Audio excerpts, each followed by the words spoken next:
नमस्कार, आप सभी का स्वागत है हमारे प्लांटेशन जैसे सद्भावना लाइव ट्री प्लांटेशन ड्राइव, जिसका आज कल्मिनेशन है, जिसका समापन है आज। और मैं आप सभी का धन्यवाद करना चाहता हूँ अपने कोऑर्डिनेटर्स का, जिन्होंने और सबने बढ़-चढ़ के हिस्सा लिया इस साल, और उसी की वजह से हम ये बहुत अच्छा एक प्लांटेशन कर पाए, प्लांटेशन ड्राइव। तो उसी के साथ मैं बताना चाहता हूँ कि इस बार हमें काफ़ी दिक्कतें भी आईं, काफ़ी अड़चनें आईं। कितने स्टेटों में बहुत ज़्यादा बारिश हुई, कितनों में बारिश नहीं हुई। कहीं पे बहुत ज़्यादा बाढ़ आई, कहीं पे अ, लैंडस्लाइड्स रहा, है ना? भूमि का खिसकना।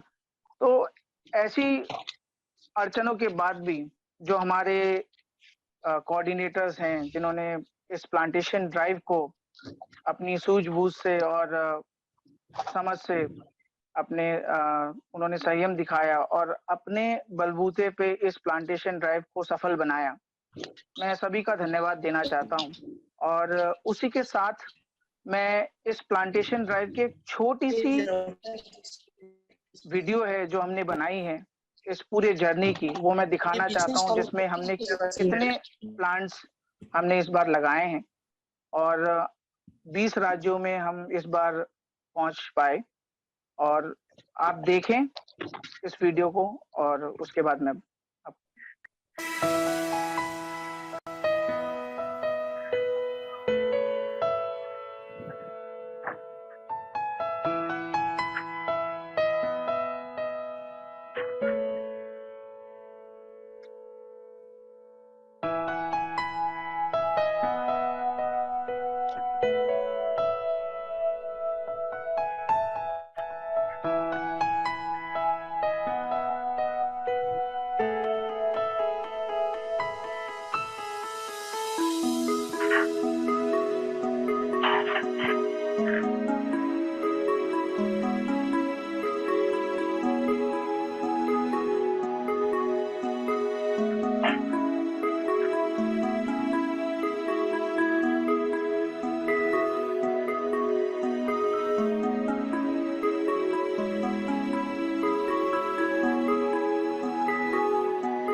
जैसे कि आप लोगों ने देखा कि हम प्लांटेशन ड्राइव में इस बार जो हमने प्लांटेशन ड्राइव की है वो 31,000 प्लस की हैं अभी, और अभी भी कारवां चल रहा है।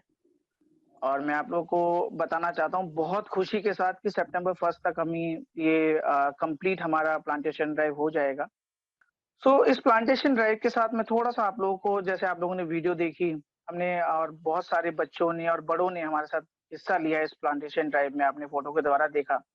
और जैसे कि डेटा में आप लोगों को दिखाया गया कि 20 राज्य अलग राज्य जुड़े हमारे साथ। तो मैं सभी का धन्यवाद करना चाहता हूँ। और इस जर्नी को, आज का जो सेशन है उसके बारे में बताना चाहता हूँ कि अ, अब हम जो आगे हमारे अतिथि आए हैं, आज हमारे साथ एक बहुत ही खास अतिथि जुड़े हुए हैं।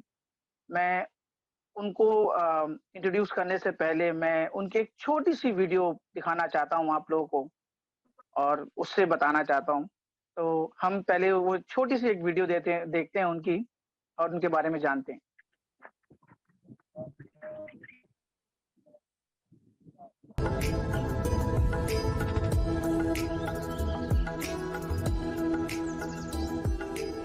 मेरा नाम देवेंद्र सूरा है। और मेरा गांव जन्मभूमि जागसी है और मैं सोनीपत में ही रहता हूँ। मैं चंडीगढ़ पुलिस में सिपाही हूँ। देवेंद्र इस इनिशिएटिव को ऑक्सीजन बाग करके बुलाते हैं और ये 10वां ऑक्सीजन बाग है जो इनके एफर्ट्स की वजह से खड़ा हुआ है। पहले हरियाणा में क्या होता था, गांव में बनी होती थी।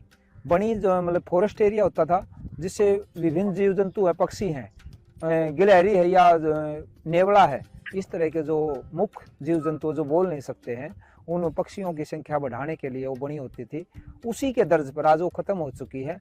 हमने क्या किया, एक ऑक्सीजन बाग की शुरुआत की। पक्षियों की संख्या बढ़ेगी क्योंकि अपना राष्ट्रीय पक्षी मोर है, उस तरह से, या बाज है, मतलब उन पक्षियों की भी संख्या बढ़ेगी जो लुप्त होते जा रहे हैं। उनके संरक्षण के लिए इस ऑक्सीजन बाग में भारतीय प्रजातीय पेड़ सबसे ज्यादा लगे हैं। हमने मतलब पूरा जीवन को साधारण तरीके से जीना चाहिए। इसमें मेरा कोई खर्चा नहीं है, मेरे पास कोई गाड़ी नहीं है, 2 साइकिलें हैं और पूरी की पूरी सैलरी मैं इस पौधारोपण पे खर्च करता हूँ।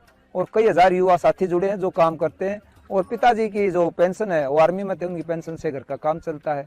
तो हर व्यक्ति को साधारण जीवन जीना चाहिए।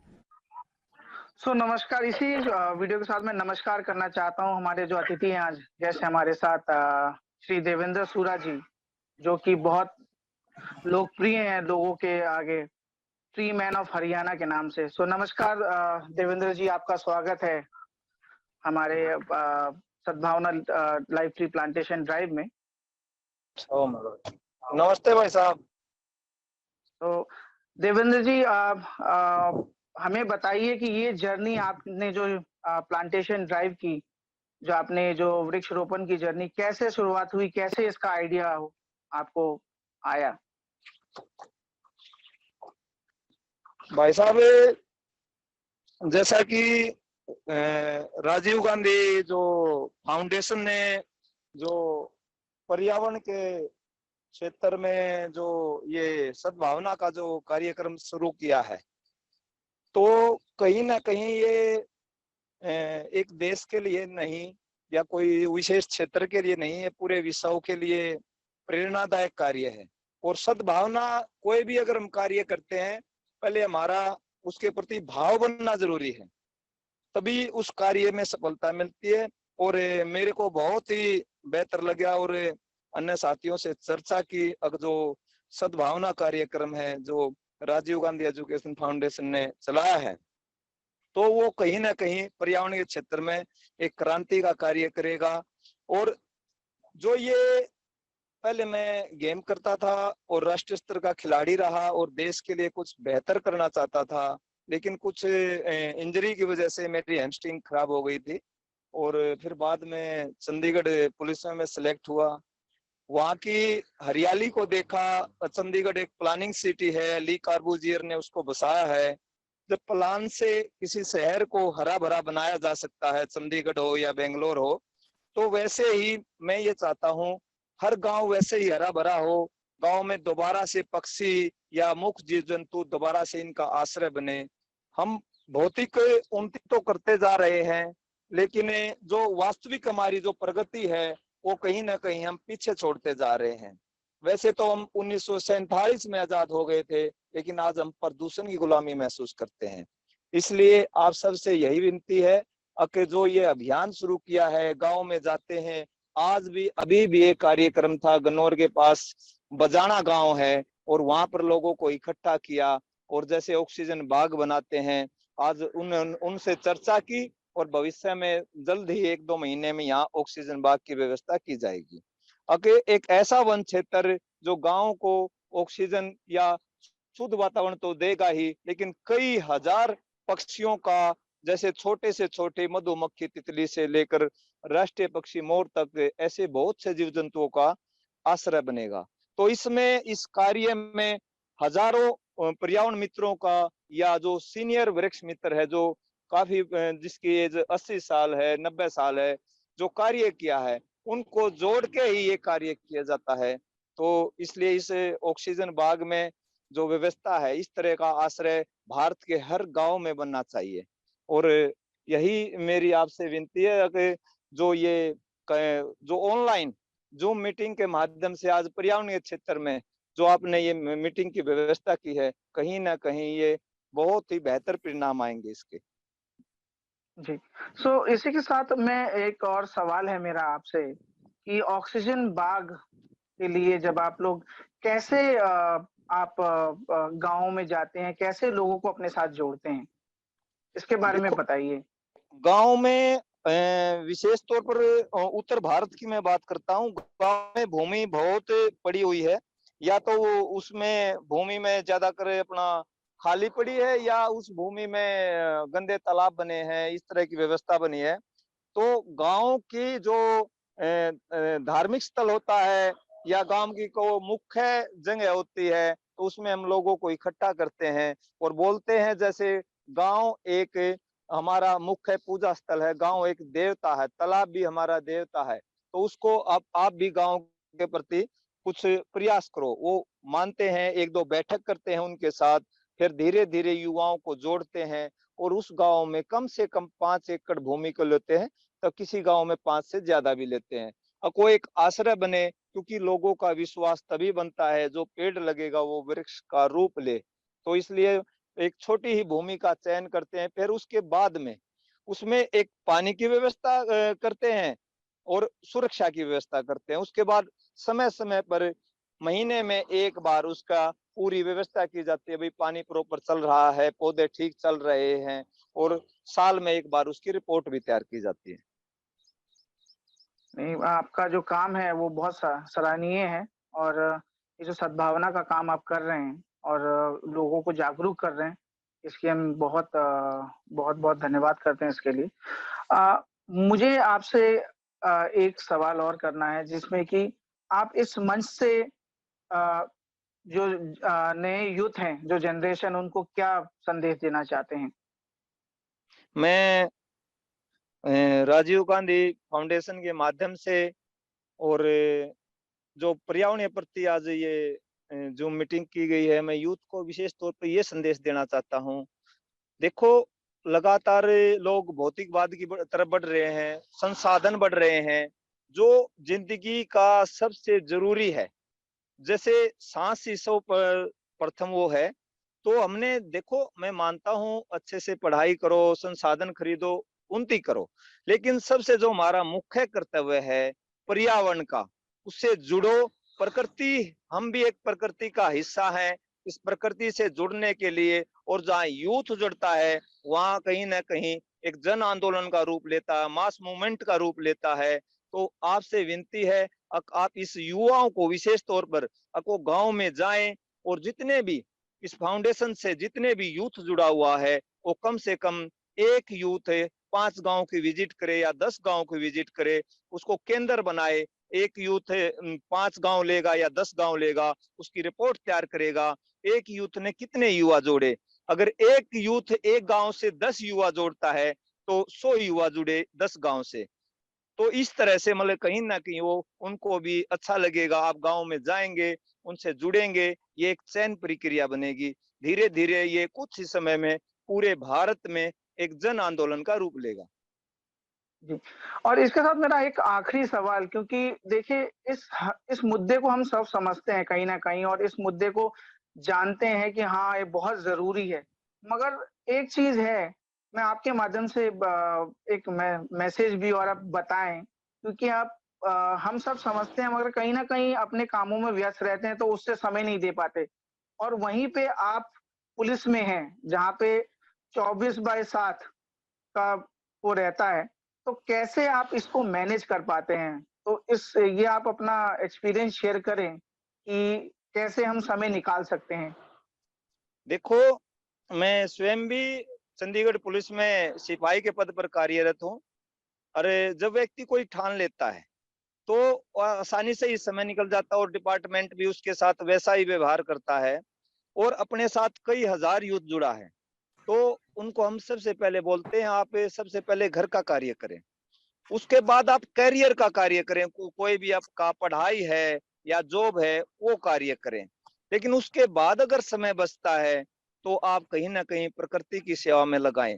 तो यूथ ज्यादा करे, संडे वाले दिन अपने पास कई हजार यूथ अलग अलग गांव में कार्य करता है।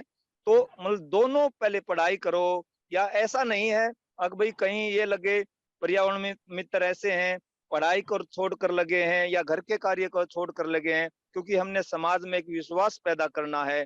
ये सभी कार्य करके साथ में हमने या दिन में 1 घंटे का समय हो या सप्ताह में 2-4 घंटे का समय इस तरह निकालना है। जी। सो इसी के साथ में देवेंद्र जी के साथ मैं आपको एक बहुत खुशी के साथ बताना चाहता हूँ कि राजीव गांधी फाउंडेशन देवेंद्र जी के साथ सद्भावना ऑक्सीजन बाग बनाने जा रहा है। 1 साल के अंदर में हम इस ऑक्सीजन बाग को तैयार करेंगे और इसमें देवेंद्र जी का सहयोग के साथ हम हरियाणा में एक सद्भावना ऑक्सीजन बाग बनाएँगे। देवेंद्र जी इसके बारे में आपको क्या कहना है? देखो राजीव गांधी फाउंडेशन का जो ये ऑक्सीजन बाग का कार्य है, कहीं न कहीं हरियाणा के गाँव के लिए तो प्रेरणा केंद्र बनेगा ही, लेकिन साथ ही पूरे भारत में पर्यावरण के क्षेत्र में प्रकृति के लिए जो इनकी सद्भावना, जो ये कार्यक्रम है, एक क्रांति का रूप देगा और कहीं न कहीं प्रेरणा केंद्र बनेगा। तो इस तरह और मुख्य जीव जंतुओं का, हजारों पक्षियों का एक आश्रय बनेगा और कहीं न कहीं इसको पूरे भारत में लागू किया जाएगा। तो इसलिए आपसे विनती है जो इस राजीव गांधी फाउंडेशन ने जो ये पहल शुरू की है, ये समाज के लिए, राष्ट्र के लिए एक प्रेरणा केंद्र बनेगा। जी, बहुत-बहुत शुक्रिया देवेंद्र जी, आपने हमें समय दिया और हमारा ये अभी कार्यक्रम थोड़ा-सा और जुड़ेगा। इसमें आप हमारे साथ बने रहिए और हमारी जो एक्सपीरियंस है, जो हमारे साथ जो हमारे अलग-अलग राज्यों से अलग संस्थाओं से लोग जुड़े हैं, उनका अपना एक्सपीरियंस भी सुने। तो इसी के नामिक साथ मैं भाई, धन्यवाद करते हूँ। जी, नामिक भाई, मैं 2 मिनट लेना चाहूंगा बस आपकी, अगर आपकी परमिशन हो तो। जी बताइए। मैं क्योंकि देवेंद्र सूरज जी के साथ कई कई बार मैंने उनके जो वॉलंटियर्स लिए उनके साथ पार्टिसिपेट किया है। हम काफी ऑक्सीजन बाग की बात कर रहे हैं, तो मैं कुछ पिक्चर्स, एक जो उन्होंने 10th ऑक्सीजन पार्क बनाया था, जो बाग बनाया था, उसकी क्योंकि मैं हिस्सा था तो मेरे पास कुछ पिक्चर्स हैं उनकी, तो मैं एक तो वो शेयर करना चाहता हूँ, दूसरा इनके बारे में 1-2 चीजें बोलना चाहता हूँ। ये जी, जब जी भी बताएँ। किसी कोई भी जैसे वृक्ष लेने जाता है, इनके पास की कोई पैसा नहीं लेते, कोई अपनी मर्जी से कुछ कोई अगर दान करना चाहे तो वो दान कर सकता है। इनका सबसे पहले सवाल ये होता है कि भैया इसका देखभाल कौन करेगा।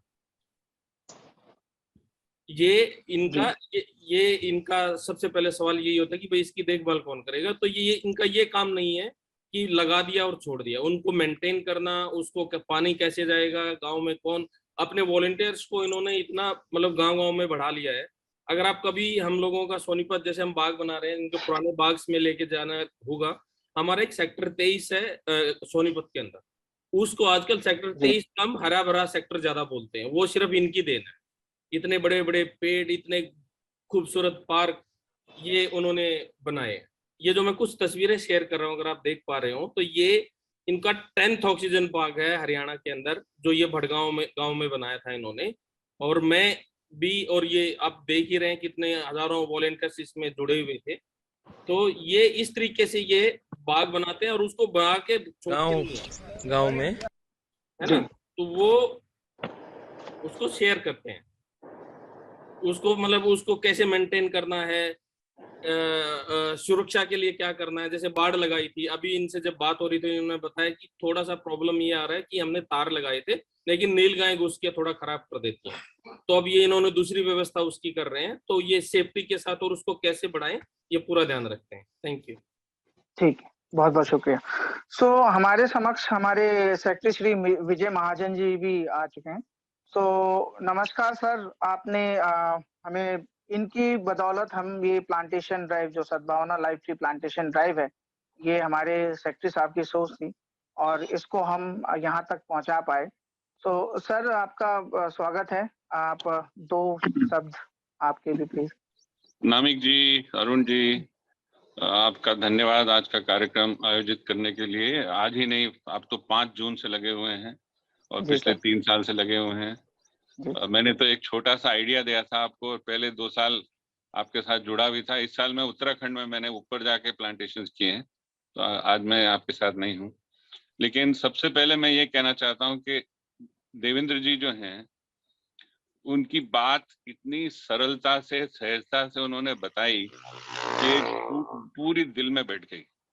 तो देवेंद्र जी, आपका बहुत बहुत धन्यवाद। आपने हमारे कार्यक्रम में जुड़ के अपने काम से हमें प्रेरणा दी है, आपके उदाहरण से हमें प्रेरणा दी है। बात से प्रेरणा नहीं होती है, उदाहरण से होती है। तो मुझे बहुत अच्छा लगा कि आज आप शामिल हुए और अगले 1 साल हम आपके साथ एक ऑक्सीजन पार्क बनाने में लगे रहेंगे और आपकी जो मैसेज है वो पूरे देश में इस आज के कार्यक्रम के माध्यम से वैसे ही पहुंच रही है। केरल से लोग जुड़े हुए हैं, असम से लोग जुड़े हुए हैं इस कार्यक्रम में, उत्तराखंड से तो जुड़े ही हुए हैं, मध्य प्रदेश से हैं, बहुत जगह से हैं।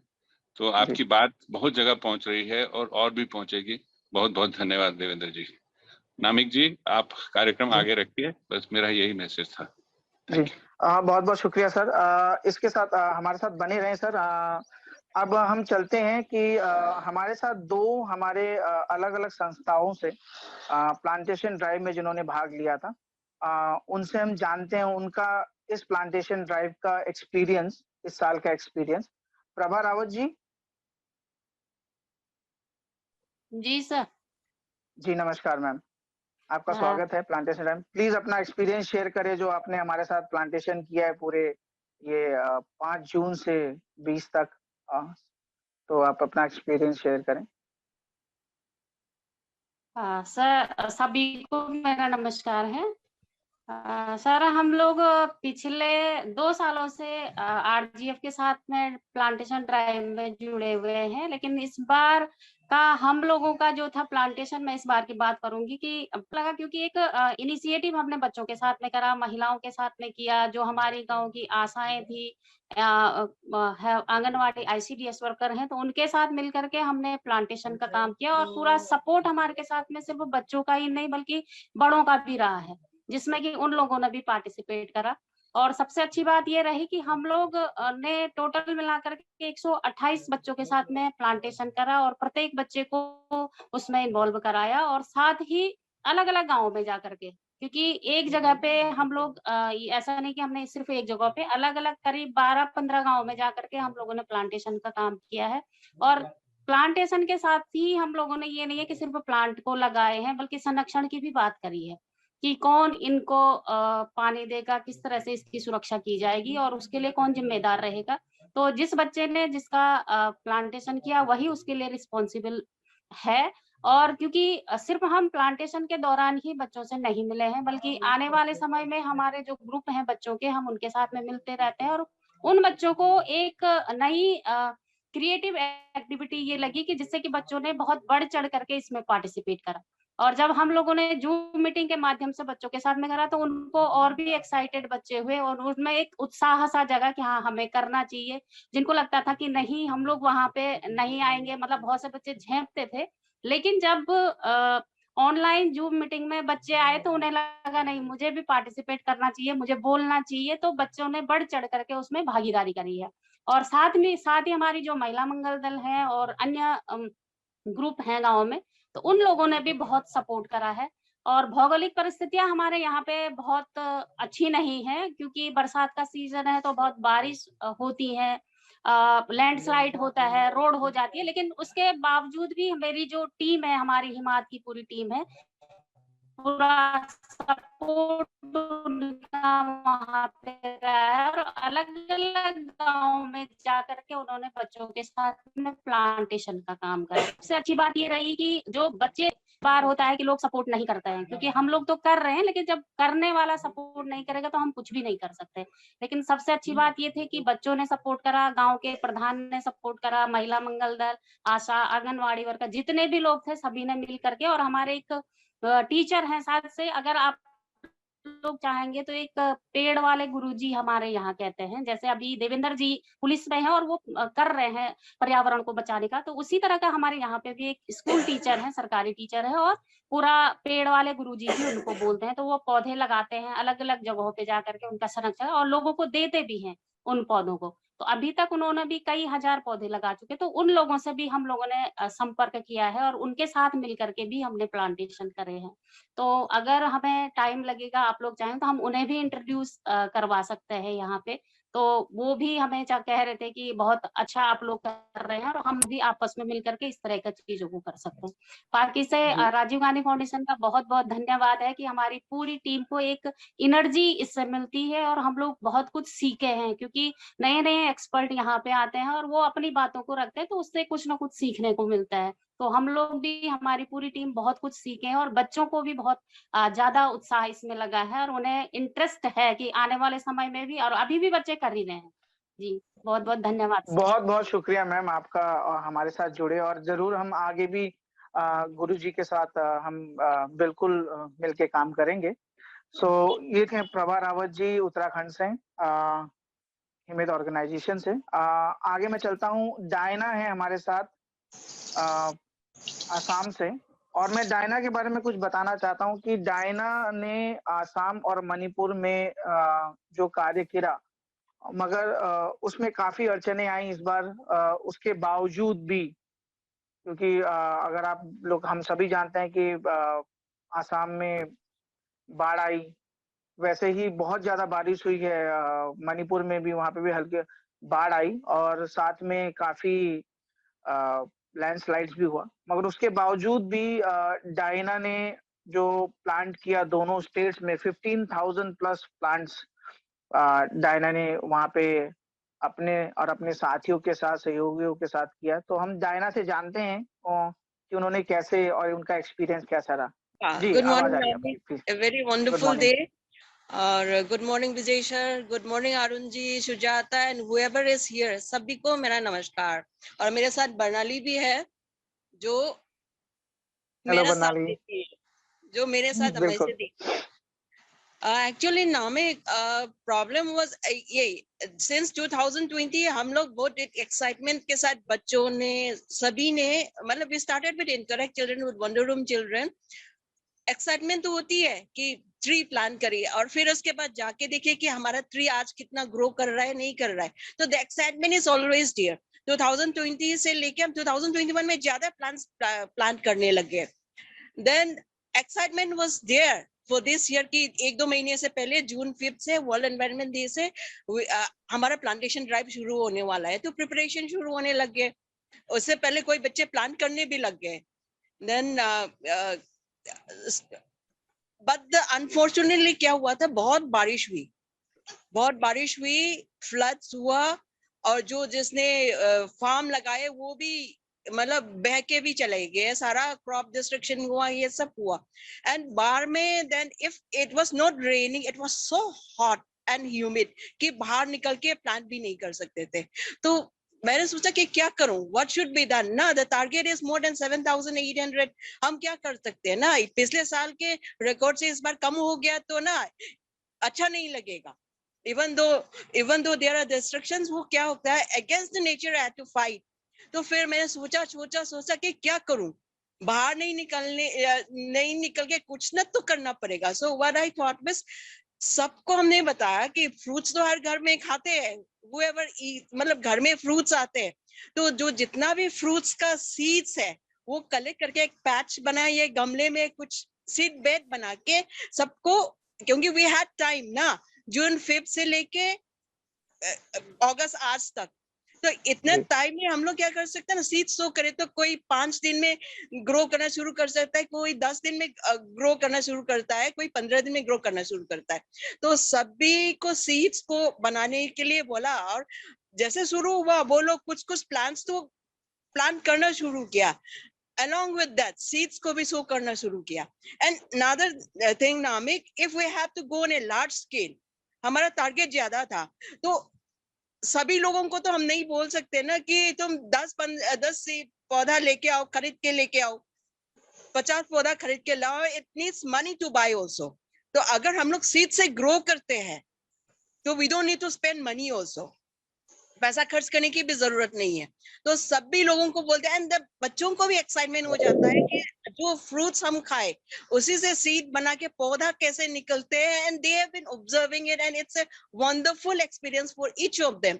ऐसे करते करते क्या होगा, किसी ने 100 सैपलिंग्स बना लिए, किसी ने एक पोमीग्रेनेट का ये जो उसको तोड़ के लगाया जाए तो इससे तो 40-50 तो निकल आता है। ऐसे करके मैंने भी जामुन का जितना भी जामुन का सीड्स मेरे छत पे गिरा हुआ है सबको इकट्ठा के बॉक्स या ये ग्रो बैग्स में डाल डाल के सीड सैपलिंग्स बना लिया। तो more than 500 saplings just for jamuns. Then jackfruit का सीड्स जो है मैंने पॉलिथीन बैग में डाल के फ्रिज में 5 दिन के रख दिया, तो उसमें सब जर्मिनेशन हो गया। तो उसी को हम अलग अलग सा ग्रो बैग छोटा छोटा ब्लैक वो जो पॉलिथीन बैग्स में डालना शुरू किया। देन आई सैपलिंग्स जो 630 सैपलिंग्स तो मैंने बना ही लिया। ऐसे हमारे पास तो कितने अच्छे नेटवर्क है, हमारा इंटरेक्ट का फैमिलीज है। अलोंग विद इट मेरा फ्रेंड्स जो अरुणाचल में है, देन मेघालय में है, देन मिजोरम, सभी लोगों को मैंने बोला कि रिक्वेस्ट किया कि हमारा ट्री प्लांटेशन ड्राइव शुरू हुआ है तो ज्वाइन कर लो। So everybody join in the fun and excitement। and Barnali जब मेघालय गए थे तो she planted 7 saplings in the Lightlam Canyon। तो ऐसे करते करते करते करते ने पता ही नहीं चला कि more than 7,000 plants here in Assam and this thing Manipur में, मतलब दोनों मिला के सभी जगहों को मिला के 15,000 plants के ऊपर चले ही गए। and more is coming and बहुत अच्छा लग रहा है। एंड थैंक्स टू आरजीएफ का इंस्पिरेशन से, इंस्टिगेशन से, and actually we were following, I was following sir's instruction की ये करना है, we have to go for the tree plantation drive and you are always fun, you are always encouraging। और मेरे साथ बर्नाली साथ दे रही है तो and all my interact families, मेरा फ्रेंड्स सभी मिलके ये जर्नी करते गए and I think we will be able to achieve more in the coming days also and next year और भी ज्यादा करने की कोशिश करेंगे। Thank you so much Diana, you have always been a inspiration. आप हमारी इंस्पिरेशन हैं और हमेशा आप प्लांटेशन में एक चीज और मैं जोड़ना चाहता हूँ कि डायना ने खुद भी अपने आप भी जो उन्होंने बताया कि उन्होंने जो जर्मिनेशन का सीड से जो उन्होंने सैपलिंग्स बनाई हैं, तो उस प्रोसेस में उन्होंने खुद भी जो जामुन के और अलग प्लांट्स को जोड़ते हुए 650 तो अपने ही घर में उन्होंने खुद भी हैं और उन्होंने लगाए हैं बच्चों के साथ मिलके। और ऐसे ही उन्होंने अलग अलग अपनी जितने भी साथी हैं, जैसे उन्होंने बनाया अरुणाचल, मेघालय, मिजोरम, तो अलग अलग, और जितने भी हमारे इंटरेक्ट के बच्चे अलग अलग क्षेत्रों में हैं तो वहां से भी उन्होंने लगाए हैं।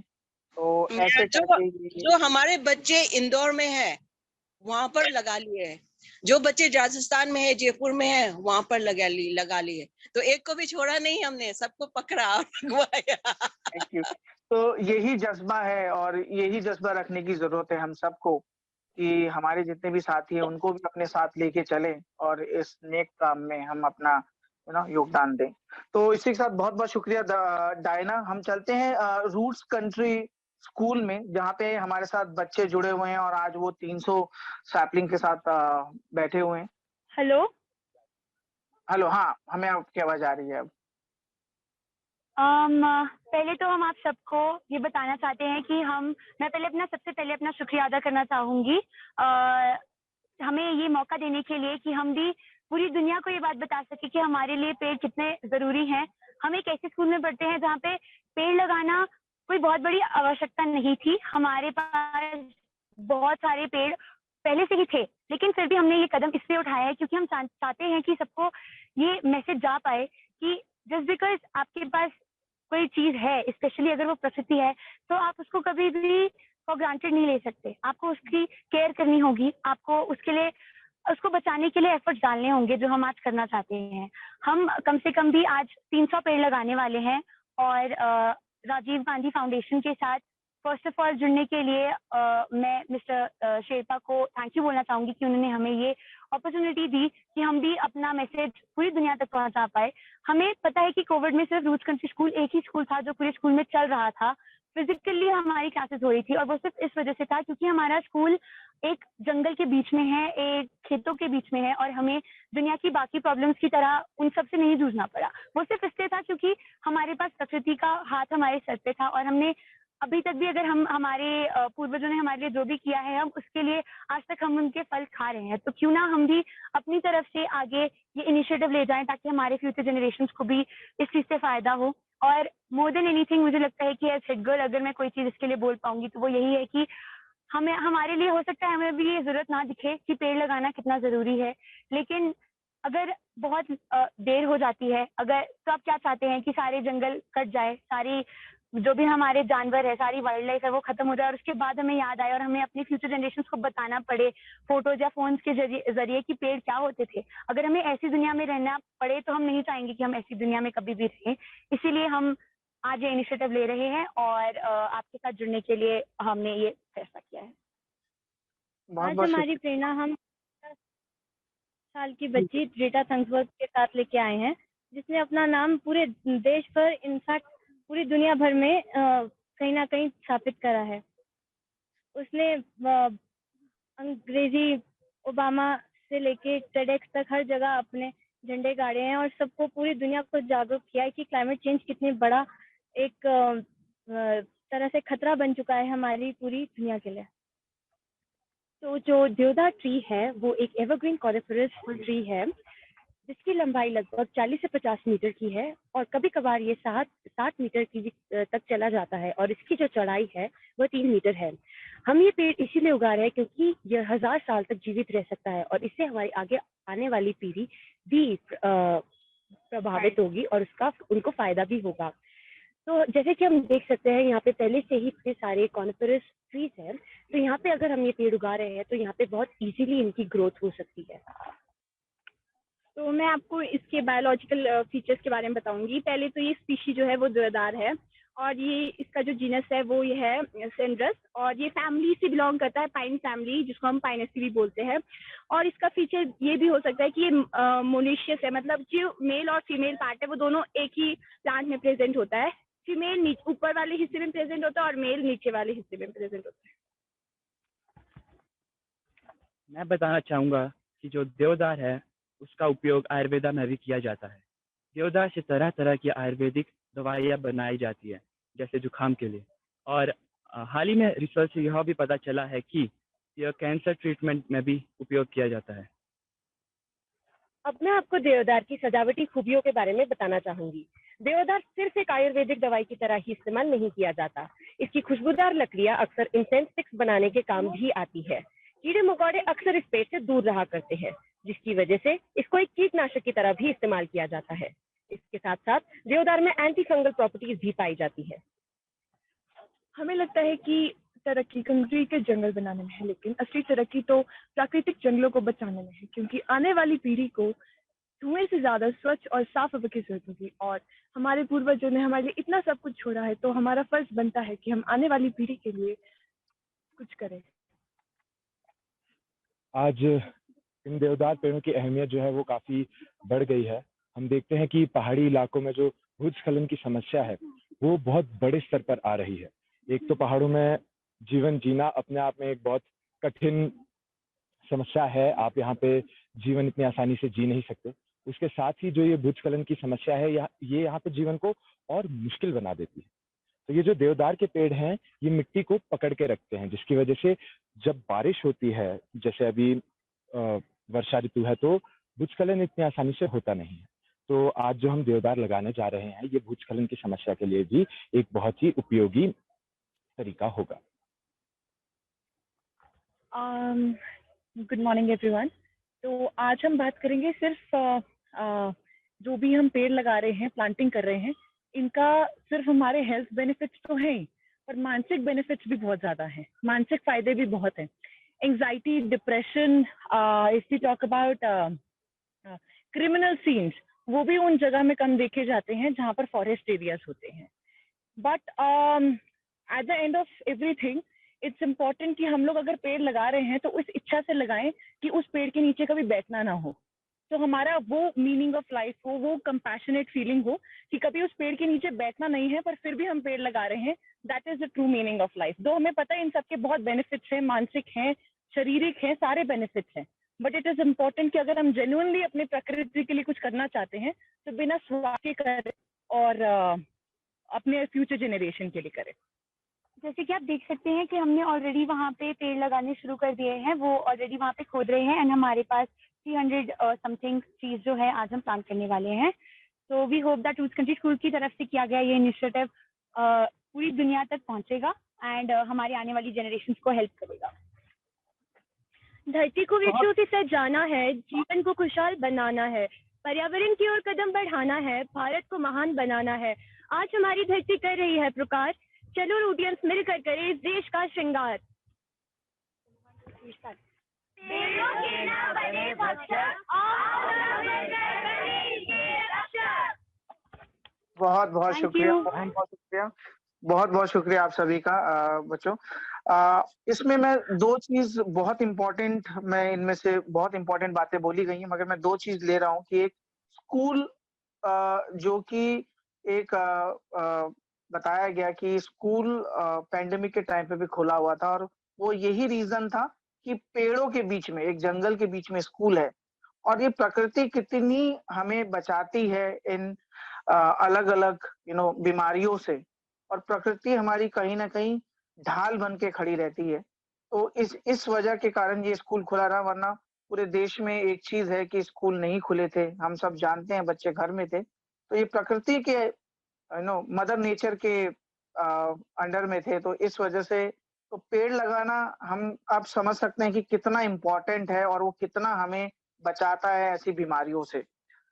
दूसरी चीज देवदार की हम लोगों ने बहुत इम्पोर्टेंट जानी आज के दिन में, और बहुत बहुत शुक्रिया रूट्स के बच्चों, आप लोगों ने ये चीज किया। So thank you everyone. इसी के साथ मैं ये जो हमारा प्लांटेशन ड्राइव है, सद्भावना लाइव ट्री प्लांटेशन ड्राइव, उसके हम समापन के समय पे आ चुके हैं। और इसके साथ मैं धन्यवाद करना चाहता हूँ हमारे कोऑर्डिनेटर्स का, हमारे सेक्रेटरी साहब का, श्री विजय महाजन जी का, जो उन्होंने ये समय हमें दिया और ये हमें कार्य करने का मौका दिया, और सभी जिन्होंने इस बार जुड़ के प्लांटेशन की है, हर एक व्यक्ति बहुत इम्पोर्टेंट है। और अगले साल इसी उम्मीद से कि हम सब और लोगों को लेके आए और हम एक बहुत अच्छा, इससे भी बढ़ चढ़ के एक प्लांटेशन हम दोबारा वृक्षरोपण का एक कार्य कर सके। तो इसी के साथ मैं बहुत बहुत धन्यवाद करता हुआ हर एक व्यक्ति का जिसने इसमें सहयोग किया, हमारे साथ जुड़े हैं, और हमारे जो अतिथि हैं देवेंद्र जी का, जिनके साथ हमने आज सद्भावना ऑक्सीजन बाग बनाएंगे हम लोग उनके साथ मिलके 1 साल के अंदर में। तो सभी का मैं अभिनंदन करते हुए, धन्यवाद करते हुए मैं इस सेशन को यहीं समाप्त करता हूं, और बहुत बहुत धन्यवाद आप सभी का। और अगले साल 5 जून में हम यहीं दोबारा जूम में लाइव ट्री प्लांटेशन, सद्भावना लाइव ट्री प्लांटेशन में दोबारा मिलेंगे। बहुत बहुत शुक्रिया आप सभी का, आपके सहयोग का। Thank you so much everyone. Thank you Navneet, bye bye. Bye bye.